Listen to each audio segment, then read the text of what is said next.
লক্ষ্মী ভাণ্ডার 2025 বর্তমানে পশ্চিমবঙ্গের জনপ্রিয় প্রকল্পের মধ্যে অন্যতম প্রকল্পটি হলো লক্ষ্মী ভাণ্ডার প্রকল্প। লক্ষ্মী ভাণ্ডার প্রকল্পে অন্য মহিলারা বর্তমানে 1000 থেকে 1200 টাকা পাচ্ছেন। এই প্রকল্পের 2021 সাল থেকে টাকা দেওয়া চালু হয়েছে। প্রতি বছর দুয়ারে সরকার ক্যাম্পে নতুন করে অনেকেই আবেদন করে থাকেন। 25 থেকে 60 বছর বয়সী মহিলারা এই প্রকল্পে আবেদন করতে পারেন। আগে 500 এবং 1000 টাকা থেকে দেওয়া শুরু হয়েছিল। সাধারণত জাতি মহিলারা পেতেন 500 টাকা এবং তপশিলি জাতি পেতেন মহিলারা পেতেন 1000 টাকা। এবং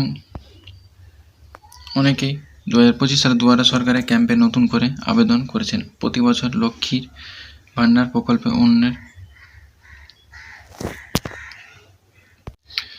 অনেকেই 2025 সালে দুয়ারে সরকারের ক্যাম্পে নতুন করে আবেদন করেছেন। প্রতি বছর লক্ষ্মী ভাণ্ডার প্রকল্পে অনেকে আবেদন জমা পড়ে। যারা একেবারে আবেদন করেছেন তাদের মনে প্রশ্ন, তারা টাকা কবে থেকে টাকা পাবে। যদিও আপনি খুব সহজেই লক্ষ্মী ভাণ্ডার স্ট্যাটাস চেক করতে পারবেন লক্ষ্মী ভাণ্ডার প্রকল্পে নাম উঠেছে কিনা, যেটি খুব সহজেই চেক করা দেখে নেওয়া যাবে। দুয়ারে সরকার ক্যাম্পে সঠিক ফর্ম ফিল আপ করে জমা দিলেই তার নাম নথিভুক্ত হবে। লক্ষ্মী ভাণ্ডার স্ট্যাটাস কীভাবে দেখবেন? লক্ষ্মী ভাণ্ডার প্রকল্পের ফর্ম জমা দেওয়ার পর তার স্ট্যাটাস খুব সহজে মোবাইল থেকেই দেখা যায়। আপনি চাইলে আপনার মোবাইল থেকে খুব সহজে লক্ষ্মী ভাণ্ডার প্রকল্পের স্ট্যাটাস চেক করতে পারবেন। আপনার মোবাইল নম্বর অথবা অ্যাপ্লিকেশন আইডি দিয়ে দেখতে নিতে পারবেন আপনার নাম যুক্ত হয়েছে কিনা।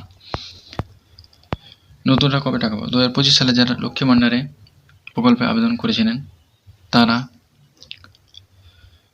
কবে টাকা পাবে এই নিয়ে নানান প্রশ্ন। নতুনদের নাম নথিভুক্ত হয়ে যাওয়ার পর খুব সহজেই তাদের ব্যাংকে অ্যাকাউন্টে টাকা আসবে। কোন মাস থেকে সেই টাকা ঢুকবে সেইটাই প্রশ্ন। তবে নতুন করে টাকা দেওয়ার আগে লক্ষ্মী ভাণ্ডার প্রকল্পে শূন্যপদ বাড়বে রাজ্য সরকার। শূন্যপদ না বাড়ার লক্ষ্মী ভাণ্ডার প্রকল্পে নতুনদের টাকা আসবে না।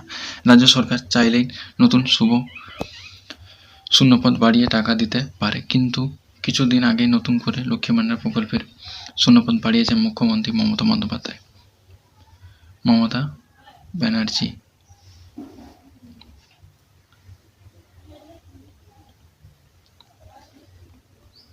এখন থেকে মনে হচ্ছে 2026 সালে ভোটের আগেই নতুনদের টাকা দেবে রাজ্য সরকার।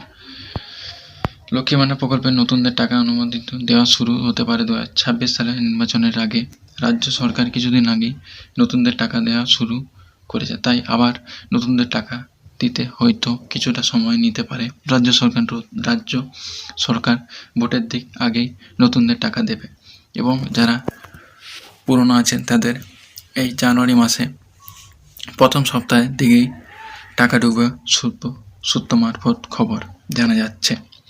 আমাদের 1 থেকে 7 তারিখের মধ্যে টাকা ঢুকে যেতে পারে।